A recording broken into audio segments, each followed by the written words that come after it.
Digital ট্রাফিকের AI ক্যামেরায় বড় গাড়িগুলো নিয়মে ফিরলেও নম্বর প্লেটহীন অটোরিকশার বেপরোয়া কাণ্ডে এখনও বিপর্যস্ত ঢাকার মূল সড়কগুলো। রোজকার ভোগান্তি শেষ হচ্ছে না পথচারীদের, তাই এবার চূড়ান্ত অ্যাকশনে যাচ্ছে প্রশাসন। ঢাকার প্রধান সড়কগুলো থেকে ব্যাটারি চালিত অটোরিকশা পুরোপুরি উঠিয়ে দেওয়ার নীতিগত সিদ্ধান্ত নিয়েছে সরকার ও ডিএমপির ট্রাফিক বিভাগ। আগামী মাসের 15 তারিখের পর গণবিজ্ঞপ্তি দিয়ে মাঠ পর্যায়ে অভিযানে নামবে পুলিশ।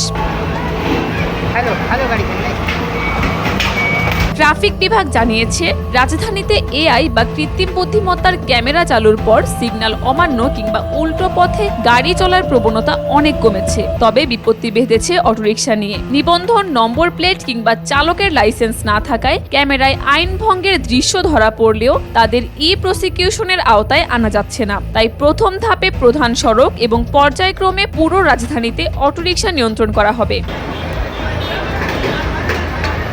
ডিএমপির অতিরিক্ত কমিশনার মোহাম্মদ আনিসুর রহমান জানিয়েছেন, বিপুল সংখ্যক অটোরিকশা নিয়ন্ত্রণের মতো পর্যাপ্ত জনবল না থাকায় তারা রাজনৈতিক ও সরকারি সমন্বিত উদ্যোগের ওপর জোর দিচ্ছেন। প্রধানমন্ত্রী দেশে ফিরলে আগামী মাসের 15 তারিখের দিকে স্বরাষ্ট্র মন্ত্রণালয়ে একটি উচ্চ পর্যায়ের চূড়ান্ত বৈঠক হবে, যেখান থেকে আসবে অটোরিকশা বন্ধের চূড়ান্ত নির্দেশনা।